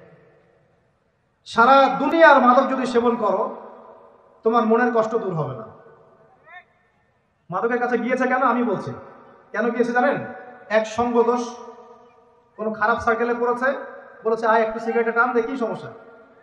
ও একদিন টান দেওয়া শুরু করেছে, পরে আস্তে আস্তে আস্তে আস্তে অভ্যস্ত হয়ে গেছে। আমরা ছোটবেলায় তাবলিগ জামাতে যেতাম, এই মসজিদ ওই মসজিদ, তো দেখতাম সেখানে আমাদের যে মানে কাফেলা থাকতো, সেখানে কিন্তু 2-1 স্মোকারও চলে যায় মাঝে, তাই না? সেহেরি করেছি আমরা। সেহেরি করার পরে আমাদের এক বড় ভাই কি সেই নেশা, আমার সিগারেট কোথায়, আমি এখন কি খাবো, আমার সিগারেট কোথায়? তাবলিগ জামাতে। তারপরে মাশাআল্লাহ উনি তাবলিগ জামাতে গিয়ে আলহামদুলিল্লাহ এখন আল্লাহর ওলি হয়ে গেছে। মানুষ এরকম মানুষ আছে না, সিগারেটের চেইন স্মোকার, নেশা। তো দেখুন ওই স্মোক করতে গিয়ে আস্তে আস্তে বড় নেশা চলে গেছে, সঙ্গদোষ। 2 নম্বর, ওই যে একটা প্রেম করছে জীবনে, প্রেমিকা ছেড়ে চলে গেছে, ওর ধারণা যে দুনিয়ার সব আমার চলে গেছে। একটা মেয়ে, মেয়ের অভাব নাকি দুনিয়ায়? হ্যাঁ, মেয়ের অভাব মনে করেন? শেষ জামানায় একটা ছেলের ঘাড়ের মধ্যে 40টা মেয়ে থাকবে। আরে ভাই 40টা বউ না, 40টা মেয়ে, মহিলা। মানে আপনার ঘাড়ে থাকবে আপনার স্ত্রী, আপনার কন্যা, আপনার মা, আপনার বোন, আপনার শাশুড়ি, আপনার খালা, সব আপনার ঘাড়ে। শেষ জামানায় মেয়েদের সংখ্যা আস্তে আস্তে বাড়তে থাকবে, ছেলেদের সংখ্যা আস্তে আস্তে কমতে থাকবে। যুদ্ধ বিগ্রহ বেশি হবে, ছেলে মানুষ একটু বেশি মারা যায় না, বাইরে চলাফেরা বেশি করে, অ্যাক্সিডেন্ট আছে, রোড অ্যাক্সিডেন্ট, এই সেই, যুদ্ধ বিগ্রহ। এমনি গড়াইও ছেলেদের কম, আর ছেলেদের জন্মহার কিন্তু মেয়েদের চেয়ে কম। শিশু ছেলে মারা যায় বেশি, মেয়েরা মারা যায় কম। ছেলেরা এমনিতেই সংখ্যায় কম হবে, আর শেষ জামানায় মেয়েদের সংখ্যা আরো বেশি বাড়তে থাকে। একটা মেয়ে চলে গেছে, ব্যাস আপনি জীবনটা নষ্ট করে ফেললেন, কি হয়েছে? আর এগুলো কিন্তু কোনো ভালোবাসা না, এগুলো হচ্ছে একটা আবেগ। এটার নাম কি ভাই? এটা জাস্ট একটা আবেগ। অনেক হুজুর দেখি এখন প্রেম বিশেষজ্ঞ হয়ে আপনাদেরকে ওয়াজ করে। হ্যাঁ, দেখা হইলে আমি বলবো তার সাথে যে এইসব প্রেমের সুরসুরি মার্কা ওয়াজ বন্ধ করতে। এগুলো দিয়ে যুবকদের উপকার হচ্ছে না। কারণ বিয়ে না করলে সংসার বুঝবেন কিভাবে? বিয়ে না করলে আপনি সংসার বুঝবেন কিভাবে? মনে করেন আমি বিয়ে শাদী করি নাই, আমি আপনাকে কি বিয়ের ওয়াজ করবো? আমার তো অভিজ্ঞতাই নাই। আর মনে করেন আপনি 2টা বিয়ে করছেন, কথা। এখন আপনি বলবেন বাপরে বাপ, এই কাজ ভাই আমি করছি, আপনারা করতে দেন। কারণ আপনার অভিজ্ঞতা হয়েছে, অভিজ্ঞতা থেকে মানুষ শেখে না। তো সুরসুরি মার্কা ওয়াজ দিয়ে কি মানুষকে শেখানো যাবে? এই যে ছেলেরা মেয়েদের সাথে হারাম সম্পর্ক করে এক পর্যায়ে যে ছেঁকা খেয়ে মাদকের কাছে গেল, এখানে মূল সমস্যাটা ভালোবাসা না। এখানে মূল সমস্যাটা ছিল আপনি আপনার নফসের কাছে হেরে গেছেন, আপনি আপনার নফসের কাছে হেরে গেছেন, আপনি আপনার প্রবৃত্তির কাছে হেরে গেছেন। এটা ছিল একটা জেনা, একটা যৌনতা, এটা ভালোবাসা ছিল না। এটাকে আমরা বলবো আপনি হরমোনিয়াস হয়েছেন। হরমোন আপনার শরীর থেকে যে থ্রো করে, এই হরমোনের ফলে আপনি একটা হরমোনিয়াস হয়েছেন, দ্যাটস অল। আর যে মেয়েটা আপনাকে উঠতি বয়সে এইসব মিথ্যা প্রতিশ্রুতি দিয়েছিল, সেও ছিল একটা প্রতারক। কি ছিল? একটা, সে নিজেও জানতো না যে সে নিজে কি করছে, সে নিজেও জানতো না সে চায় কি। তখন আপনিও বুঝতেন না আপনি কি চান। এইগুলো আর জীবন জগৎ বাস্তবতা রেসপন্সিবিলিটি সম্পূর্ণ আলাদা জিনিস। ভালোবাসার সংজ্ঞা কি তাহলে? ভালোবাসার সংজ্ঞা হচ্ছে, ভালোবাসার ডেফিনেশনটা হচ্ছে যে আপনি যাকে পছন্দ করেন, যাকে আপনি ভালোবাসেন, তাকে আপনি কতটুকু বোঝেন, এটা হলো ভালোবাসার ডেফিনেশন। আপনি তাকে বোঝেন কিনা, আপনি তার স্বপ্নের পাশে অংশীদার হতে পারছেন কিনা, তার যে লাইফের অ্যাম্বিশন, এখানে আপনি তার পাশে সাথ দিতে পারছেন কিনা। তার হাত ধরে থাকতে পারছেন কিনা, সে হোঁচট খেলে আপনি তার পাশে থাকতে পারছেন কিনা, হ্যাঁ, সে খারাপ সময় পার করলে আপনি তাকে সাপোর্ট দিতে পারছেন কিনা, আপনি তাকে কনফিডেন্স দিচ্ছেন কিনা, এগুলো ভালোবাসা। আমরা আমাদের সন্তানদেরকে ভালোবাসি না? সন্তান পড়ে গেলে আমরা হাত ধরে তুলি, ওঠো, কিছু হয়নি, আবার যাও, এটার নাম ভালোবাসা। আর এই যে নোংরা জেনা, হারাম অ্যাফেয়ার্স, এটার মূল জিনিসটা যৌনতা। এটা কি জিনিস হয়? যৌনতা। যারা বলে না এখানে একটা ডিভাইন লাভ আছে, ঐশ্বরিক লাভ, আমি বলি একটা প্রতারণা। ঐশ্বরিক লাভ না, এটা হচ্ছে শয়তানি লাভ। কারণ কি দেখেন, মনে করেন আপনি তাকে খুব ভালোবাসেন, সে আপনাকে অনেক ভালোবাসেন, তাহলে এখন তার সাথে দেখা করেন না, দেখাটা বন্ধ করে দেন, হাত ধরেন না, জড়ায় ধরেন না, শারীরিক সম্পর্ক করেন না, আপনি এখানে তার সাথে পর্দা মেনটেন করেন, দেখেন পারেন কিনা। সে বলবে না আমি রাজি না। মেয়েও রাজি হবে না, ছেলেও রাজি হবে। মেয়েও একটু সুরসুরি পছন্দ করে, ছেলেও পছন্দ করে। আর এদিকে তো বিয়ে কঠিন করে ফেলা হয়েছে, এদিকে আবার পর্নোগ্রাফি ছড়ায় দেওয়া হয়েছে। তো সব মিলাই এরা নিজের চরিত্রকে হেফাজত করতে ব্যর্থ হচ্ছে। সলিউশন কি? সলিউশন হচ্ছে ভালো কাজে ব্যস্ত থাকা, নামাজ ঠিকঠাক মতো পড়া, কোরআনকে সময় দেয়া, রিজিকের সোর্স তৈরি করে আল্লাহর কাছে একজন নেককার মেয়ে চেয়ে নেয়া, এবং দিনদারিতা দেখে একটা মেয়েকে বিয়ে করে ফেলা। বিয়ে করবেন জাস্ট যখন আপনি কবুল বলবেন আল্লাহ পাকের কালিমাকে সাক্ষী রেখে, আপনি ফিল করবেন যে তখনই আল্লাহর পক্ষ থেকে এই অপরিচিত একটা মানুষের প্রতি আপনার একটা মহব্বত তৈরি হয়ে যাবে। এটাই ভালোবাসা, এটাই ভালোবাসা। আর এটা আল্লাহ রাব্বুল আলামিন সূরা রুমের মধ্যে বলেছেন। সূরা রুমে আল্লাহ বলেছেন ওয়াজআলা বাইনাহুম মাওয়াদ্দাতা ওয়া রাহমা, আমি আল্লাহ তাদের মাঝখানে মহব্বত এবং ভালোবাসা সৃষ্টি করে দিই। আল্লাহ সৃষ্টি করে দেন। আমাদের নারীদেরকে দেখবেন, নানা নাই, দাদা নাই, দাদি নারীদেরকে দেখবেন, বলবে না আমি আমার স্বামীর ভিটা ছেড়ে কোথাও যাব না, বলে না? তাদের বিয়ে হয়েছিল, দেখা যায় দাদার বয়স ছিল তখন 16 আর দাদির বয়স ছিল তখন 14। এখন তো করা যাবেই না, এটা করলে আপনাকে শাস্তির আওতায় নিয়ে আসবে। তবে 16 বছর বয়সে আপনি জেনা এখন করতে পারেন, ঠিক আছে, নাউজুবিল্লাহ। নানির বয়স ছিল 10, 12, নানার বয়স ছিল 20, এসব সময় বিয়ে হয়েছে না? 30, 40, 50 বছর সংসার করছে, কোনোদিন সংসারে ভাঙন হয় না, আছে না? এমন এটা ভালোবাসা। একজন আরেকজনের সম্মান বুঝতে শেখা, একজন আরেকজনের পাশে থাকা, একজন আরেকজনের স্বপ্নের পাশে থাকা, হোঁচট খেয়ে পড়ে গেলেও হাত ধরে উঠানো, পিছন থেকে কনফিডেন্স দেওয়া, তাকে বোঝা, রেসপেক্ট করা, সবচেয়ে বড় কথা বিশ্বাস করা। কি করা? ভিতর থেকে বিশ্বাসটাই হচ্ছে ভালোবাসার সবচেয়ে বড় নিদর্শন। বিশ্বাস নাই, এখানে ভালোবাসার কোনো দাবি নাই। তো যেটা আপনি মাদকে যেদিক দিয়ে গিয়েছেন, এটা একটা জেনার রাস্তা ছিল। কিসের রাস্তা ভাই? শয়তান আপনার এখানে গেম খেলেছে। এই যে হয় সঙ্গদোষ, না হলে মেয়ের কারণে, অথবা দেখা যায় এমনি স্টাইল করার কারণে, খাই সময় আমি একটু খাই, সমস্যা। কেউ কেউ একটু গুন্ডা মাস্তানি করতে পছন্দ করে, হকি স্টিক নিয়ে দৌড়াদৌড়ি করবে। ওই যে বলেছি একদিন 4-5 জন 10 জন মিলে একটা ছেলেকে মেরে ফেলে দেবে, মনে করলো যে খুব বীর হয়ে গেছে। 4টা 5টা 10টা ছেলে মিলে একজনকে মারার নাম বিরক্ত? সাহস থাকলে একজন মারামারি করলো না, দেখেন একজন করতো, দেখতাম কার কত শক্তি। এখন তো মেয়েরাও মেয়েদেরকে মারা শুরু করছে, মাশাআল্লাহ, সবখানে উন্নতি অগ্রগতি হচ্ছে। এটা নারী উন্নয়ন, এটা কি নারী উন্নয়ন না? হ্যাঁ, মাশাআল্লাহ। এখন এই জন্যই বলি যে কি বলবো, যে শিক্ষা প্রতিষ্ঠানে আল্লাহর ওয়াস্তে এইসব বন্ধ করে। শিক্ষা প্রতিষ্ঠান যারা চালান, আল্লাহর ওয়াস্তে এখানে পরিবেশ নিশ্চিত করেন। পড়াশোনা একটা পরিবেশ দরকার হয়। শুধু টিচার ভালো হলে, সিলেবাস ভালো হলেই পড়াশোনা হয় না। একটা পরিবেশ লাগে, সুন্দর একটা পরিবেশ লাগে, যেখানে এ ধরনের প্রবলেম ফেস করে ছাত্রদেরকে, সেখানে কি পড়াশোনা হবে? আল্লাহ পাক আমাদের সবাইকে বোঝার তৌফিক দান করুন। দেখুন, আবু জাহেলের যুগে মাদক ছিল, এই যুগে আছে কি নাই? আছে না? আমি যে নসিহতটা করতে যাচ্ছিলাম সেটা শোনেন। সেটা হলো, সারা দুনিয়ার সমস্ত কষ্ট, সারা দুনিয়ার যত কষ্ট, দুঃখ এবং যন্ত্রণা যা আপনি নিজের মনে করছেন, যেগুলো আমার, মাদক আপনার এই কষ্ট, দুঃখ, যন্ত্রণা নেভাতে পারবে না। কি নেভাবে? আমি আপনাকে ভাই হিসেবে পরামর্শ দেই, জাস্ট দুটো কাজ করবেন, আপনার সমস্ত দুঃখ, কষ্ট, যন্ত্রণা শেষ, মুহূর্তেই শেষ। 1 নাম্বার, সুন্দর করে ওযু করে মসজিদে গিয়ে আল্লাহকে সিজদা করেন, আপনার সমস্ত কষ্ট চলে যাবে, চলে যাবেই, আমি গ্যারান্টি দিচ্ছি 100% গ্যারান্টি, আপনার সমস্ত কষ্ট চলে যাবেই ইনশাআল্লাহ। আমাদের নবী যখনই কষ্ট পেতেন নামাজে দাঁড়িয়ে যেতেন। তুমি কষ্ট পেলে বেনসন ধরাও। যখনই নবী কষ্ট পেতেন, তার কষ্ট মনে হতো, খারাপ লাগতো, কোনো কিছু উদ্বিগ্ন, চিন্তিত হতেন, তিনি ওযু করে নামাজে দাঁড়াতেন, আল্লাহু আকবার বলে।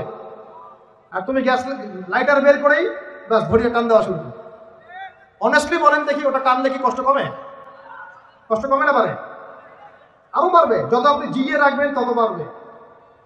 একটা মজার কথা বলে আমি আস্তে আস্তে শেষের দিকে যাবো, আলোচনা কিন্তু আর লম্বা হবে না, রমাদান দিয়ে শেষ করবো। শোনেন, এক ব্যক্তি খুব বেশি কাঁদে, ওই ব্যক্তির সামনে গিয়ে একজন একটা কৌতুক বলছে, কৌতুকটা বলছে, সে ব্যক্তি বলছে আমি এই কৌতুক বহুদিন শুনছি, এই কৌতুক শুনে আমি অনেকদিন হাসছি, একই কৌতুক কতবার আমাকে শোনাও। তখন সেই ব্যক্তি বলছে, দ্বিতীয় ব্যক্তি, যে একটা কৌতুক শুনে যদি তুমি বারবার হাসতে না পারো, তাহলে একই দুঃখের কথা মনে করে বারবার কাঁদো কেন? কথা বুঝতে পারছেন না? ঘটনা তো গন, কে শেষ, ওটা আমার জীবন থেকে ওভার। ওর সাথে আপনার অতীতের সাথে আপনার এখনকার কি সম্পর্ক? এখনকার আপনি নতুন মানুষ এবং সেটা গন, কেস শেষ। অতএব মাদক আপনাকে সুখ দিবে না। সেজদা, অজু করে সেজদা মানে নামাজ, এবং দুই সবচেয়ে আমার সবচেয়ে ফেভারিট জিনিস, সেটা হলো আল কোরআন তেলাওয়াত। আল কোরআন অর্থ বোঝেন চাই নাই বোঝেন, আপনি তেলাওয়াত করতে থাকেন, মনের সব কষ্ট চলে যাবে ইনশাআল্লাহ। এমন একটা শান্তি ফিল করবেন, এই শান্তির কথা যদি ওই যে পশ্চিমারা জানতো না, তাহলে এখানেই বোম মারা শুরু করতে হবে। কথা বুঝতে পারছেন? আল্লাহ আমাদেরকে বোঝার তৌফিক দান করুন। এক নাম্বার সবক, আবু জাহেলের যুগে কি ছিল ভাই? শিরক। আবু জাহেলের যুগে 2 নম্বর কি ছিল ভাই? সুদ। 3 নম্বর কি ছিল ভাই? 4 নম্বর ছিল মেয়েদের অবমাননা। এটা আমাদের এখানে নাই, এটা নিয়ে আজকে আর কথা বলতে পারতেছি না, রুচি নাই, সময় নাই। সমাজের রঞ্জে এখন মেয়েদের উপর নির্যাতন না, ধর্ষণ, জেনা, ব্যভিচার, পরকীয়া বাড়ছে না, বেহায়াপনা বাড়ছে না, ওই যে ছেলেদের পোশাক পরে মেয়েরা ঘুরছে না, নোংরামি ফাহেসা কাজ বাড়ছে না। এই কারণেই তো ভূমিকম্প আসবে। এই কারণে কি আসবে? ভূমিকম্প আসবে। তো আমি তো জানি আসবে ইনশাআল্লাহ, কবে আসবে সেটা জানি না, কিন্তু যে পাপগুলোর কারণে এগুলো আসে এটা দেখা যাচ্ছে। আল্লাহ আমাদেরকে হেফাজত করুন বলি আমিন। নারীর অবমাননা সমাজে রঞ্জে এখন। বাস একটা কথা বলি, অনেক সময় দাড়ি টুপি নিয়েও আমরা মেয়েদেরকে ঠকাচ্ছি। দাড়ি টুপি নিয়েও মেয়েদের সম্পত্তির অধিকার দিচ্ছি না, বোনের অধিকার দিচ্ছি না, মায়ের অধিকার দিচ্ছি না, স্ত্রীর অধিকার দিচ্ছি না। এগুলোও চলবে না। অন্যায় সব ক্ষেত্রেই অন্যায়। 5 নম্বর, আবু জাহেলের যুগের মধ্যে ভাই গোত্রীয় হানাহানি, মারামারি, কাটাকাটি ছিল। আমাদের সমাজে নাই? বিশ্বের মধ্যে নাই? পলিটিক্যাল অঙ্গনে নাই? সমাজের মধ্যে নাই? ধর্মের মধ্যে নাই? এখন তো মসজিদও মারামারি করতেছে, তাই না? মাসআলা নিয়ে ঝগড়া করে আমি দেখেছি মসজিদেও মানুষ মার্ডার হয়েছে। মসজিদে আমরা ছোট ছিলাম, একসময় দেখেছি কোন একটা মাসলা নিয়ে ঝগড়া হয়েছে, 2 দল হকি স্টিক নিয়ে আসছে, মারামারি করছে। জিহাদ, এটা কি? আস্তাগফিরুল্লাহ। তো মসজিদেও, ধর্মতাত্ত্বিক ক্ষেত্রেও, অর্থনীতিতে, রাজনীতিতে, সমাজে, সব জায়গায় এখন গোত্রীয় হানাহানিটা আছে কিনা? এখন বলেন, আবু জাহেলের যুগের এই জাহেলিয়াতগুলো বর্তমান বিশ্বের মধ্যে আছে কিনা? এই রকম জাহেলি পরিবেশেই কোরআন নাজিল হয়েছে বলি আল্লাহু আকবার। তাহলে কেন এরকম পরিবেশে কোরআন নাজিল হলো? যাতে এই পরিবেশটা পরিবর্তন করা যায়, যাতে এই আবু জাহেলের এই জাহেলি পরিবেশটাকে দূর করে একটা আলোকিত সমাজ প্রতিষ্ঠা করা যায়। এজন্য কোরআন নাজিল হয়েছে বলি আল্লাহু আকবার। কোরআন শুধু তাবিজ করার জন্য নাজিল হয় নাই, পানি পড়া খাওয়ার জন্য নাজিল হয় নাই, 40 আর মিলাদ পড়ার জন্য নাজিল হয় নাই। ঘরের মধ্যে রেখে দিয়েছেন উপরে, মাসে বছরে একবারও খুলে বের করে দেখেন, এই কারণে কোরআন নাজিল হয় না। আবু জাহেলের যুগ পরিবর্তন করার জন্য মুহাম্মদ সাল্লাল্লাহু আলাইহি ওয়াসাল্লাম চিন্তা করতেন কেমনে পরিবর্তন করবেন। হেরা গুহায় বসে তিনি চুপচাপ ভাবতেন। এই যে বলি আমরা হেরা গুহায় বসে তিনি ধ্যান করতেন, আসলে তিনি ধ্যান করতেন না। এখানে ধ্যান শব্দ না, শব্দ হচ্ছে মোরাকাবা। শব্দ কি? মোরাকাবা, আত্মপর্যালোচনা। মানে আমি কিভাবে এই জাহেলি মানুষগুলোকে চেঞ্জ করব, এই চিন্তা চিন্তা চিন্তা। এক পর্যায়ে আল্লাহ পাক কোরআন নাজিল করলেন। আল্লাহু আকবার। তার মানে কোরআন কেন নাজিল হলো? আবু জাহেলের যুগটাকে চেঞ্জ করার জন্য। এখন 23 বছর সময়ের পরে দেখেন তো, একটু দিকে মনোযোগ দেন। 23 বছর পরের দিকে তাকান। 23 বছর পরে আবু জাহেলের যুগের মধ্যে কোনো শিরক আছে? কোনো সুদ আছে? মাদক আছে? মেয়েদের কোনো সম্মানহানি আছে? গোত্রীয় হানাহানি আছে? আবু জাহেল নিজেও আছে নাকি? ও তো নিজেও নাই। তার মানে পুরো সমাজটা পরিবর্তন হয় নাই। এইটার কারণেই কোরআন নাজিল হয়েছে, এই উদ্দেশ্যেই কোরআন নাজিল হয়েছে। কোন মাসে ভাই? রমজান। তাহলে এই রমজানের শিক্ষা কি? কোরআন পড়বো, কোরআন বুঝবো, কোরআন দিয়ে জীবন করবো, কোরআন দিয়ে সমাজ পরিবর্তন করবো। আলোচনার দরকার আছে আর? এই হলো মূল কথা। এখন কিভাবে করবো এটা আমি একটা পদ্ধতি বলে দিই, এটা বলে শেষ করছি। কিভাবে করবো?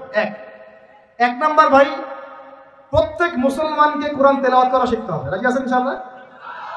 আমার আলোচনা শুনছেন এমন একজন ব্যক্তি বাকি থাকবেন না বাংলাদেশের মাটিতে ইনশাআল্লাহ, যিনি কোরআন তেলাওয়াত করতে পারেন। একজন ব্যক্তিও বাকি থাকবেন না যিনি কোরআন তেলাওয়াত করতে জানেন। আল্লাহ পাক আমাদের সমস্ত দিনী ভাই বোনদেরকে, আমাদের রাজনীতিবিদ, আমাদের প্রশাসনের কর্মকর্তা, আমাদের সমাজের নেতা, অর্থনৈতিক নেতা, আমাদের যুবক যুবতী, কিশোর কিশোরী, তরুণ তরুণী, সবাইকে আল্লাহ পাক কোরআন তেলাওয়াত করার তৌফিক দান করেন। সবাই আমাদের ভাই না? এই পুরো দেশ আমাদের না? জাতি আমাদের না? আমরা কি কেউ কারো শত্রু? আমরা সবার জন্য দোয়া করবো ইনশাআল্লাহ, আল্লাহ পাক সবাইকে কোরআন তেলাওয়াত করার তৌফিক দান করেন। সমাজ পরিবর্তন করতে চান, কোরআন তেলাওয়াত করতে পারেন না, এই ভণ্ডামি চলবে না, এই ভণ্ডামি চলবে না। আল্লাহর ওয়াস্তে আল্লাহকে সাক্ষী রেখে বলেন, এই রমজানে আমরা কোরআন তেলাওয়াত করা শিখবো ইনশাআল্লাহ। আর রমজান মাসে কোরআন নাজিল হয়েছে, এই মাসের হক আমি আদায় করবো ইনশাআল্লাহ। 2 নাম্বার, কোরআন অবশ্যই কিছু অংশ মুখস্থ করতে হবে। কিছু অংশ বলতে 1টা সূরা, 5টা সূরা, 10টা সূরা, 1 পারা, 2 পারা, 3 পারা, পারলে পুরো কোরআন। নামাজ পড়তে কয়টা সূরা লাগে? 10টা সূরা হলে নামাজ পড়া যায় না? 5টা সূরা হলে নামাজ পড়া যায় না? আমরা সারা জীবনে যে বাংলা, ইংরেজি, অঙ্ক, গণিত, সমাজ, বিজ্ঞান, ধর্ম পড়ে শেষ করলাম, হ্যাঁ? তো কোরআনের যদি একটা পারা মুখস্থ করতে না পারি, আমরা কোন মুখ আল্লাহর কাছে দেখাবো বলেন তো দেখি? আমাদের এই চেহারাটা নবীকে দেখাতে হবে না? দেখাতে হবে। কিন্তু হাউজে কাউসারে নবী দাঁড়িয়ে থাকবেন, আমরা কিন্তু সামনে যাব, এই মুখ নিয়ে যাবো, ইয়া রাসূলুল্লাহ আমি কোনোদিন কোরআন পড়ি নাই, ইয়া রাসূলুল্লাহ আমার পেটে বোম মারলে সূরা ফাতিহা বলতে পারি না, এই মুখ নিয়ে যাব? আমরা এই মুখ নিয়ে যাবো না ইনশাআল্লাহ। আমরা এমন মুখ নিয়ে যাব, ইয়া রাসূলুল্লাহ আমি আমার সারা জীবন খাটিয়ে দিয়েছি কোরআনের দাওয়াতে, কোরআনের প্রতিষ্ঠায়, কোরআনের সংগ্রামে, কোরআন সমাজে বাস্তবায়নের জন্য ইনশাআল্লাহ। এই মুখ নিয়ে যাবো ইনশাআল্লাহ। এবং কোরআন আমার কলিজার মধ্যে আছে, বইয়ের পৃষ্ঠার দরকারই নাই, কোরআন কলিজার মধ্যে থাকবে, হিফজ থাকবে ইনশাআল্লাহ। 1 পারা করে হিফজ করতে পারবো না ইনশাআল্লাহ ভাই?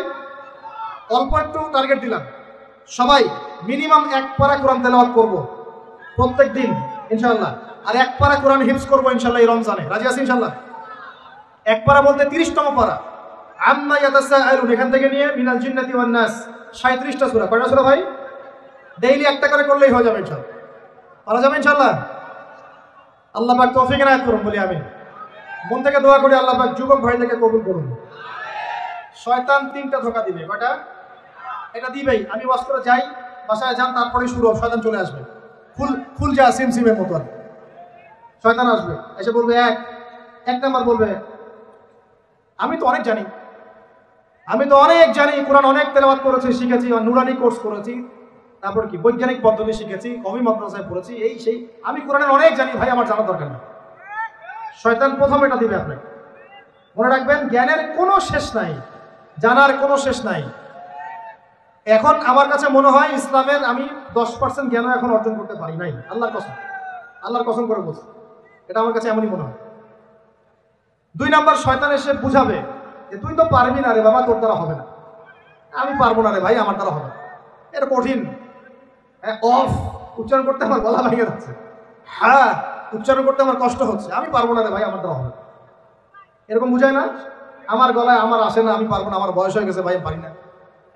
এটা শয়তান বুঝায় আপনাকে। আপনি পারবেন ইনশাআল্লাহ, আপনিই পারবেন ইনশাআল্লাহ।